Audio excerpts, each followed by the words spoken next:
If you prefer your games portable in 2024, this is the best time ever to be into portable gaming because there is a slew of options on the market, from sub-$100 budget bangers to nearly four-figure powerhouses such as the Lenovo Legion Go, Steam Deck OLED, and ROG Ally. But maybe you want a little bit more than 3 hours of battery life, don't want something so hot, loud, and heavy. Talking about the handheld PCs, not me. I've still got to be the host for the video, we can't swap him out. But the question here isn't what kind of American are you, but what kind of portable gamer are you? Do you want to spend $700+ to be able to play AAA titles on the go, but only getting about 3 hours of battery life? Or are you looking for those $300-ish devices? Still play those AAA titles, although be it a little bit choppy and stuttery because we're talking about either cloud or remote play. But in my personal opinion, the G Cloud, which has been out for almost 2 years, and I will say the $350 launch asking price, too steep. The $300 price that it was discounted to almost immediately, still too steep. Having said that, this is a much easier device to recommend because it's a lot more versatile, better, can do more shit than something like the PlayStation Portal, which is extremely restrictive, very limited and locked down, not just by the fact that it's a one-platform beast. So while the Logitech G Cloud wouldn't be my personal go-to grab it and take it on the go, game it up device, my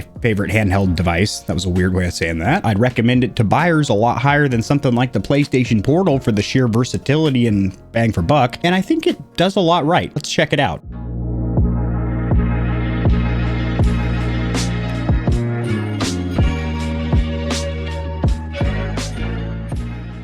A quick disclaimer for my audience, the Stallions and Stallionettes, this handheld was sent for review, but this is going to be an honest, comprehensive review. I have heartburn. Oh God, Logitech didn't send me the heartburn, they did send me the device to review. I haven't been paid or told to say anything about it, so if there's any shortcomings or areas of improvement, which there are, you're gonna hear about it. So these companies make better products over time. So a quick summary or rundown of the Logitech G Cloud handheld gaming device. What exactly is it, and why is it taking me so long to review this thing? This is a handheld gaming apparatus that dropped in October of 22 for North America and May of 23 for Europe. And believe it or not, surprise, surprise, cloud gaming was even a little bit stinkier than it is in its current state 2 years ago when the G Cloud released. And it was also $50 more expensive at $350, which reviewers immediately noted was far too high, as Logitech was too high to be asked.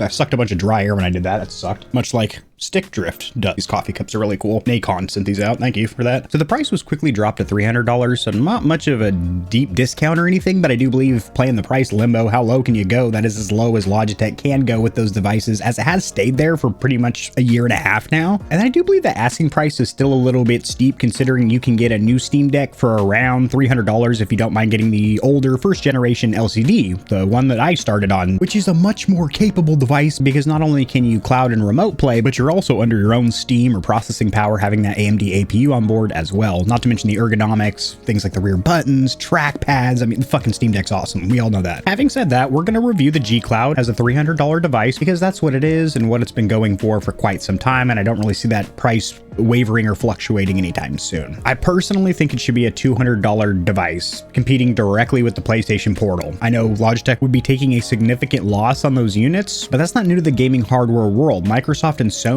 have been taking L's on the last couple console generations on the actual units themselves, basically monetizing their console generations through things like the Game Pass subscription service. I'm preaching to the choir here, you guys all know this. Or PlayStation 5 with their accessory ecosystem like the PSVR 2 headset, PlayStation Portal. We're talking about handhelds here today. But unlike the Portal, which has to be tethered or connected to a $500 console, $400 if you get the discless and dickless version with the no optical disc drive and decide to pay full retail price over there on the PSN network for the rest of your life. The point is, the Portal relies on a second piece of hardware, the actual console, to drive it, and lacks a lot of features such as Bluetooth support, and a big one here is going to be a web browser, so when using a public network like Starbucks or McDonald's, Whack Arnold's, you can agree to their terms of service saying that you're not going to look at hard porn on their network, just the soft stuff. But what really slapped me sideways wasn't the fact that I was disconnecting from my PlayStation 5 every once in a while, or that I was having a choppy experience even with a Wi-Fi 6E router when playing the really intense AAA titles. The fact that I could only remote play to my PS5. You can't even access the PSN network to play PlayStation streaming services. which is crazy. As we're on the G Cloud, as soon as you launch it, you're greeted by Xbox Cloud Gaming, which has been in beta since the Civil War, Steam Link, GeForce Now, YouTube. Yeah, you can watch YouTube videos on it. Can't do that on a portal because there's no browser.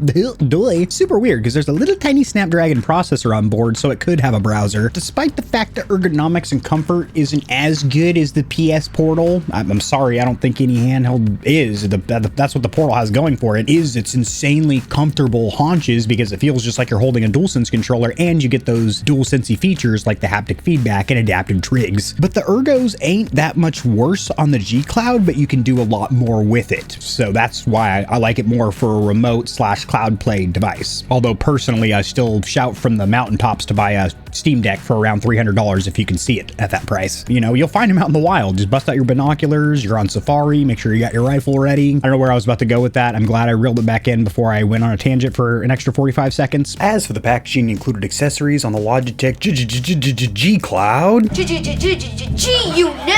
I had to do that at least once. I literally had to. It just, you know. The outer box looks really slick, kind of reflective, not holographic, but reflective text looks really cool. Around backside, a couple of glamour shots. No real listing of the key features, but do have the contents of the box, so if you're missing any of that, Houston, there's an issue. You will have one tamper sticker that needs sliced on the bottom. The box lifts up from the top, and you're greeted with the catchphrase or slogan, keep playing. And I plan to. You have your actual unit. This is a brand new unit, and it is a little bit dirty or dusty. A couple of loose pieces of dust or dirt, some schmutz over there, a little bit of gobbledygook on the screen as well. But nothing that an old school NES cartridge blow can't fix.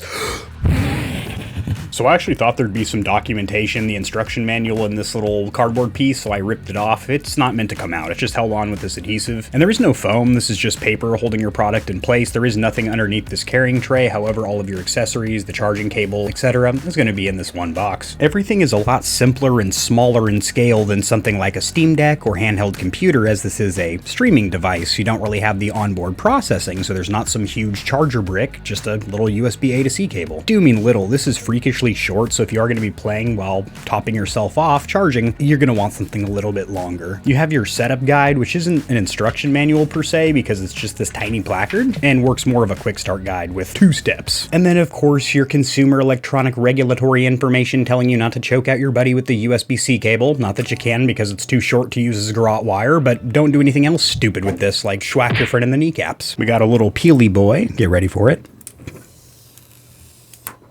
Oh god. As for the ergonomics or comfort, we've been extremely blessed with all the handhelds recently released, as they're all supremely comfortable with the exception of the Lenovo Legion Go, which due to it having the feature of having removable Joy-Con-like controllers which can be used as a mouse with the right one, some setbacks had to be made in the means of ergonomics or comfort. However, this is extremely comfortable because it's much lighter than handheld PCs like a Steam Deck, Legion Go, or ROG Ally because there is no juicy APU on here and the majority of the processing is done on cloud servers. I do say the majority because there is a small Snapdragon processor on board. I'd rank this a little bit less comfortable than the PlayStation Portal or the Steam Deck, but more comfortable than the ROG Ally, definitely the Legion Go. Now, I had heard that on previous versions this was some kind of a rubberized coating. It is not, or no longer. It is just hard plastic, the same as the rear shell, which I don't really think cuts into comfort negatively at all, and I do think this little shape and shell design works really good for your hands. Gives it a nice ergonomic haunch for you to wrap your fingers around, especially if you have medium to larger size hands. Sorry for that savage glare, but this is a glossy screen. But due to that light weight and then having these ergonomic palm grips, this is a very, very comfortable handheld. I'm going to give it an 8 out of 10. As for the face or action buttons, there's a couple things I do like and a couple things I don't. We'll start with what I do not like because the internet loves negativity. Size and spacing, they are really close, cramped together. As you can see, I can completely engulf all 4 of the buttons with my tiny little meat hammer thumb. But I do like the surface plastics used, as they are matte, not gloss, so they're not going to collect fingerprints and micro scratches, and they also feel pretty good on the fingers as well. Also, the lettering has no signs of wearing off, so whatever print they're using,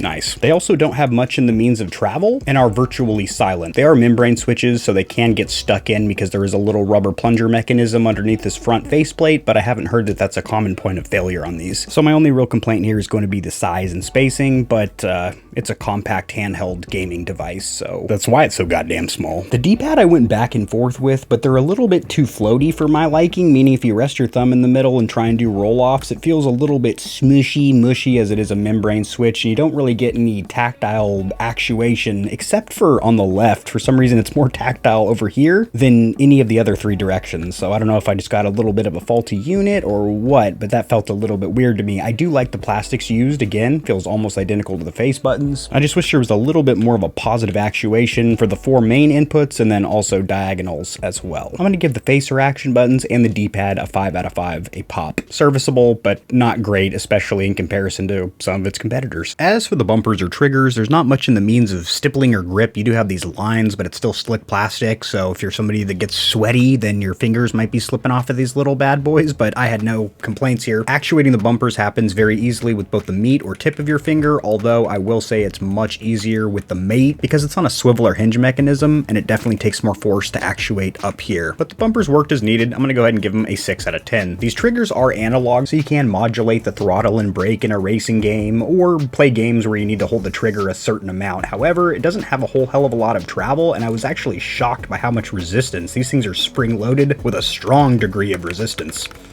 which I kind of like, but it could be fatiguing if you have like weaker hands. Maybe you're a child or a weaker handed gamer. Get your fingers a little tired over time. My fingers hurt. But I like them. I'm going to go ahead and give the triggers a 6 out of 10. As for the accessory button suite, so that's going to be the pause and select buttons, and then of course your 2 shortcut buttons, which are usually going to be software and then hardware shortcuts. So things like adjusting the brightness, engaging airplane mode, and then on the other side of the house, being able to diddle with your launchers and software tweaks. However, unlike the handheld PCs, this works a little bit different as this is a cloud device. Pressing the button on the right will swap between your recently used applications and then switch back to, indeed as shown from the icon, your home menu, which I have to say is incredibly well laid out. I'm going to touch on the UI, UX later, the whole browsing user experience. It's actually pretty damn good and does a lot more, is a lot more versatile than something like the PlayStation Portal. Okay, I don't know why I looked over here. I thought it was sitting right there. It's actually in the living room. One thing I don't really like is the power button. Instead of being a switch that goes back and forth, it's a spring-loaded toggle, which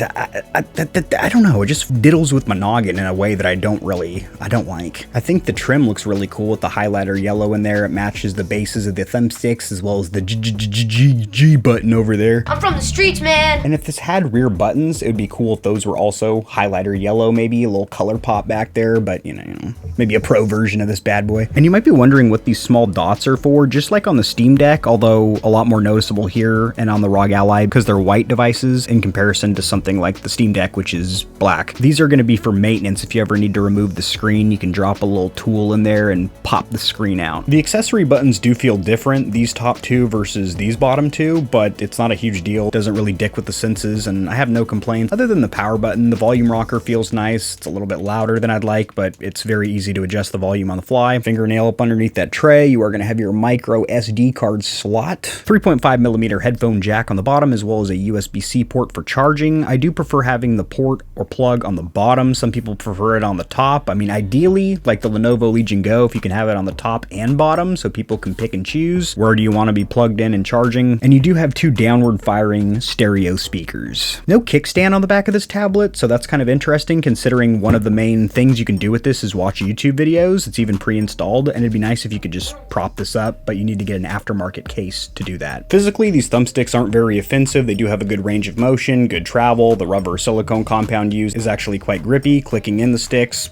also quite quiet and secure. But my biggest complaint here is going to be on the software side of the house. The exact same situation with the Lenovo Legion Go as there is massive dead zones baked in software-wise. And you would think this would get fixed with a patch or update. This device has been out for well over a year, and if that was going to happen, that would have happened in the first couple months with the hundreds, nay, thousands of complaints rolling into Logitech about this very issue. It is a well-known issue and just something you kind of have to deal with, but something you might not even notice depending on the kind of gaming you're doing with this. If you're going from 0 to 100 with these sticks, all or nothing, then you're really not going to notice it. But if you're playing something like racing games or shooters where you need those small finite precise movements, those micro adjustments if you will, you can't get that because the dead zone starts right about there. No licensed KontrolFreeks worked for me, not the PlayStation 4 and 5, Xbox One or Series, or Nintendo Switch, but the slip over universals do, but they are still loose and wiggly as these are pretty small thumbstick caps diameter-wise, but you can use the scuff universals. One of the plastic dishes did work, although that was also loose and wiggly. So my best advice here is just to get some universal slipovers from a company like PlayVital or ExtremeRate. They're going to be the cheapest and work the best for you. So during this initial setup process, one thing I wanted to point out is that it is pointed out that you have two separate modes, tablet and then handheld gaming modes. This is very similar to something like the Steam Deck where you have desktop mode if you want a little bit more customization, and I guess you could say an unlocked experience. However, there is a pretty front end, kind of an easy mode launcher, which is going to be handheld mode, and it implores you to go there. It says gamers,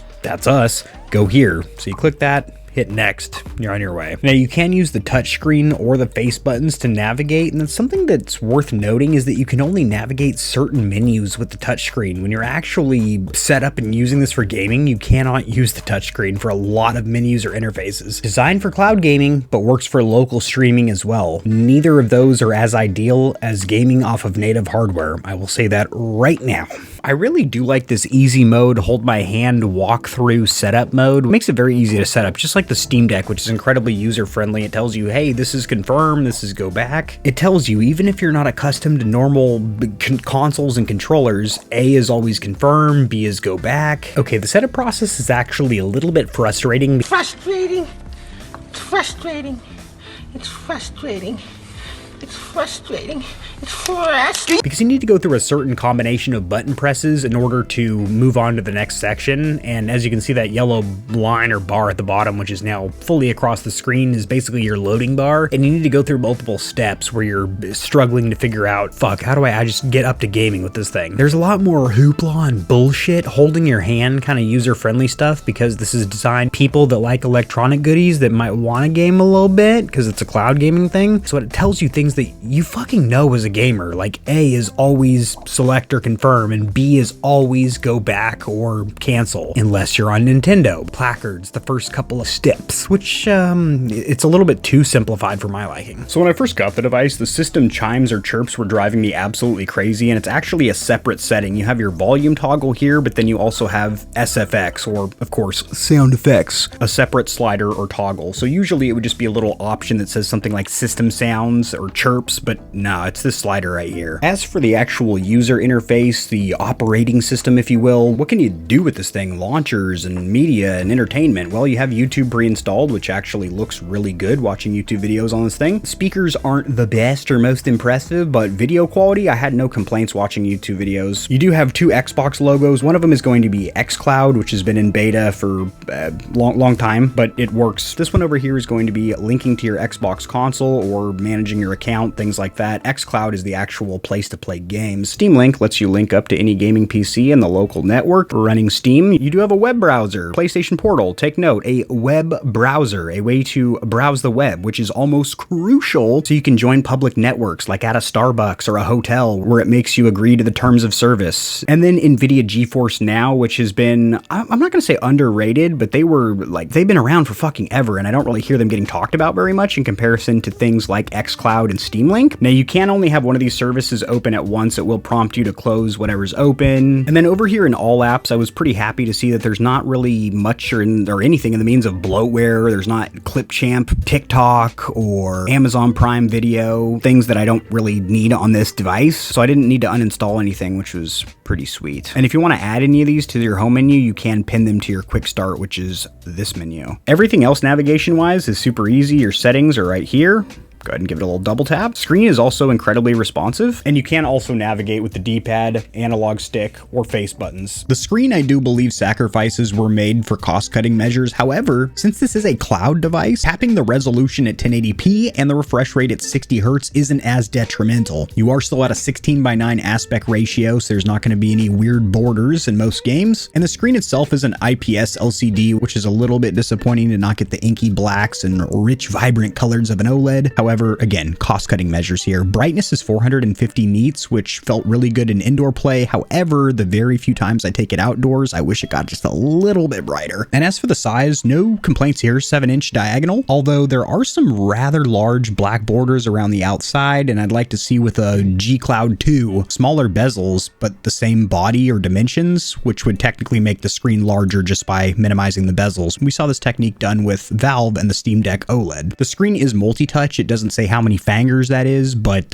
I had no issues navigating with it. It was freakishly responsive, just like a modern day cell phone. A good cell phone, not like one of those Metro PCS flip phones that might have a 2-inch touchscreen on it. No, like a real touch phone. I think the screen works for this device. I think it fits perfectly, not only physically dimension-wise, but it just works with this device for everything that I wanted to do, watching YouTube videos, cloud gaming. I had no complaints. I was never limited by the screen. Oh, it looks just like a Steam Deck because it's Steam Big Picture mode. Captain B-roll to the rescue. So I can close this. Hey man, take it easy.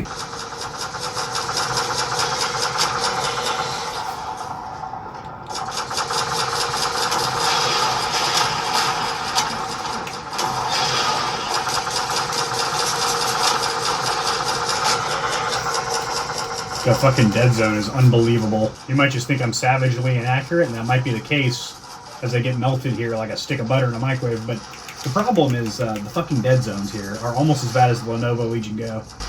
Holy shit. Let's kill some lights in here, set the mood. Hello?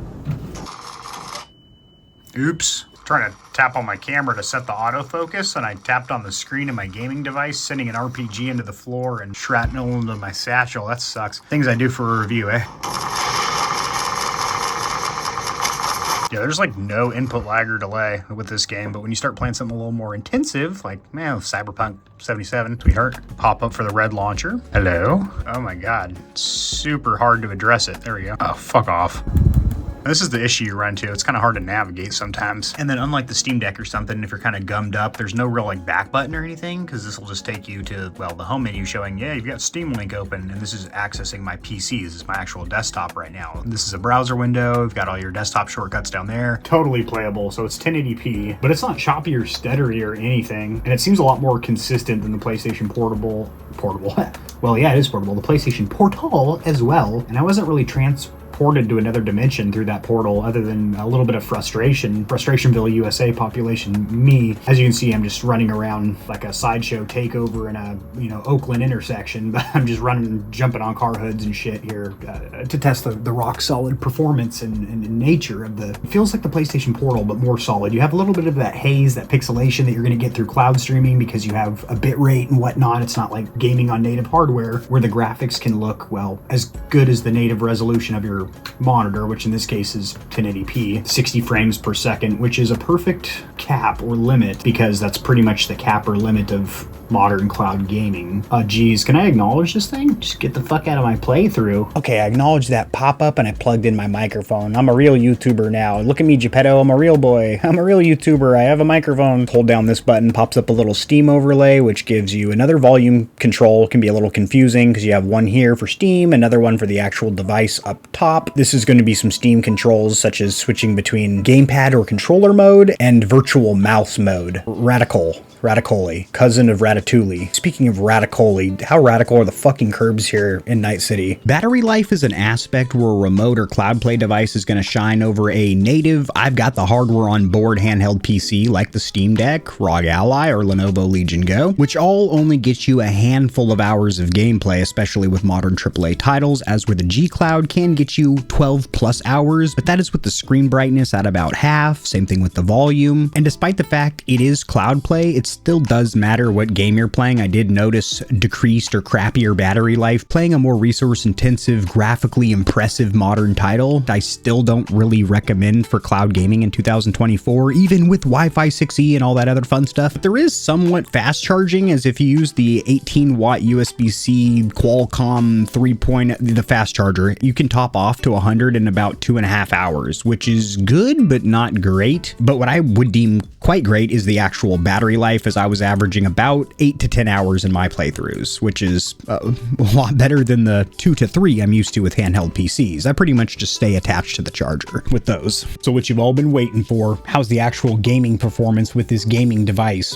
Actually really damn good for cloud gaming. You got to caveat it with that. I will say for AAA titles, things like Cyberpunk, I would still prefer to play on my gaming PC or the current generation consoles, the PS5 or Xbox Series, as opposed to cloud gaming being down here, as in I really don't want to play on this device. Then you got the Steam Deck, which still chugs pretty hard at ultra low everything, 800p. You're still at like 30, 40 frames per second. Something like the ROG Ally Lenovo Legion Go that had that Z1 Extreme processor, a little more horsepower in there, but you're still at about 50 frames per second. And while it's totally playable on something like the PlayStation Portal or the Logitech G Cloud, which, by the way, can also remote to the PlayStation, so that is worth note. I had to look that up. But apparently it doesn't work as seamless as the PlayStation Portal link, which makes sense because it's first party with Sony and their Apple-like ecosystem. Excuse me, which I'm gonna make a video on. Not the weird indigestion noises I make in almost every video, but the Apple-like ecosystem of the PlayStation gaming console. As I own all of those accessories and like pretty much all of them, enjoy them, except for the PlayStation Portal. That one left me a little bit flaccid. But things like the Explorer buds, them Johns are nice. And the new Pulse Elite headset is insane. I mean, for the price, there is no other planar magnetic driver headset. I mean, that whole headset's a conjunction with Odyssey, who makes the Maxwell. I know a lot of people like to call it Adiz, but Odyssey, another headset I'll be reviewing on the channel in the near future. Sidetracked. The point is, the Logitech G Cloud, when under optimal internet conditions, can handle AAA gaming just fine, although it's not an optimal experience because it's still going to have a little bit of that haze, that pixelation, because you're streaming versus playing on native hardware. I was in the most optimal conditions, sitting in the same room as my 6E router, and the gaming PC that was powering the game is 4090 equipped and has all the bells and whistles. If you're curious what the bells and whistles and doodads are, there's a 4-part build, technically a 3-part build, and then the 4th video, which released way later, is like benchmarks and me upgrading the PC even further. But that is for Project Zero / Tomahawk 3000, which is the PC over my, right over here. 3 clicks off northeast. Off my right shoulder here. To wrap everything up, I do recommend the Logitech G Cloud. However, I wish it was $200 considering Steam Decks can be had for around $300 in the used or even new market. The G Cloud, much more versatile than the Portal because you have a web browser, you can watch YouTube videos, the speakers are actually pretty good, as where the Portal sucks meat. I hurt my throat to make that noise, and it probably wasn't enjoyable for you either, but it was a good way of explaining that the PlayStation Portal doesn't get very loud. It's very distorted at about half volume, no bass whatsoever. The G Cloud, I do wish there was a little bit more low end, but that's to be expected from small drivers, talking about the audio right now, but it does get a lot louder than the Portal and a lot clearer as well for things like dialogue and mids, you know, the footsteps and stuff that you should be listening for. What I really like about this device is you have pretty damn good battery life because it is a cloud streaming device, so all the processing is done on another device, so in this case my gaming PC, so you can eke out up to 12 hours of battery life. I haven't seen that, even playing little retro indie style games like Dave the Diver and Dredge, still getting around like 10 hours, but that's a lot better than 3 on a handheld gaming PC. And since it is quieter because there's no fan blowing hot air and it's quite a bit lighter, it's a very comfortable device to hold, almost as comfortable as the PlayStation Portal, which I think is the top dog. Lenovo Legion Go on the opposite end of the spectrum with, wow, that's not very comfortable at all. As for the shortcomings, cons, or areas of improvement, see, I told you I was reviewing the X10. It's happening right now. As this is a very light device and it's also using some of the hardest, slickest plastics, it is a very slippery device. No problem if you're just holding it. However, if you set it down on any slick surface with a little bit of an incline, you set it on your hood for a second or something, it's just going to slide right off. It's a very slippery device. So you might want to look into the aftermarket on Amazon for a little $10 silicone slip over case, which would be good for protection as well.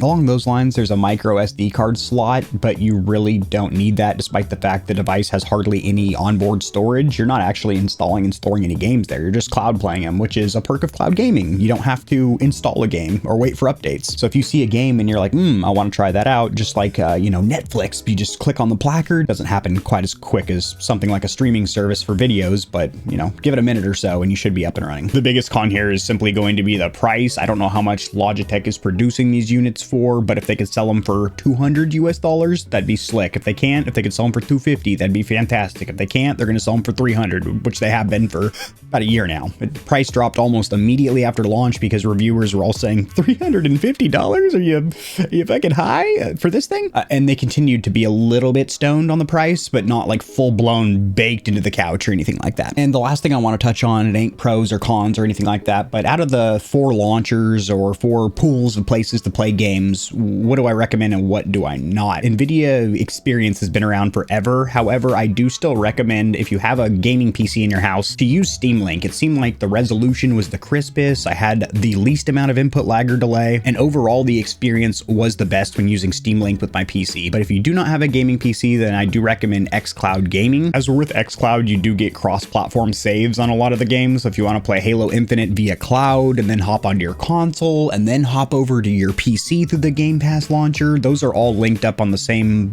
player account, same progression and everything, which is pretty cool. Not to mention, I think navigating their library of games is pretty slick. So I do recommend xCloud, Steam Link if you have a PC. GeForce, nothing against it. It's been around forever, but it just, I don't really think it has anything special to offer in comparison to its competitors. And you can also remote play to Xbox and PlayStation devices. So if you just want to play off a console, you can do that too. The Logitech G Cloud is linked in the description below, and it's a device that I do recommend checking out, especially if Logitech does drop the price about $50 to $100. But even where it stands at $300 and has stood at that place for a while and seems like that's the hill it's gonna not die on because people are still talking about this device and using it, but it fills a role very well. If you're looking for a cloud device that's versatile, which is the opposite word that you can use to describe the Portal, which is completely locked down, it's a one platform beast. If I were a wee lad opening up a present at Christmas, I would much rather open up a G Cloud than a PlayStation Portal. I would be much more banging my hands together, making that clippity cloppity sound than the Portal. Drop in the comment section below what you think of this device. I will see you Stallions and Stallionettes tomorrow with a controller review. Sorry that easy SMX review's taken so long.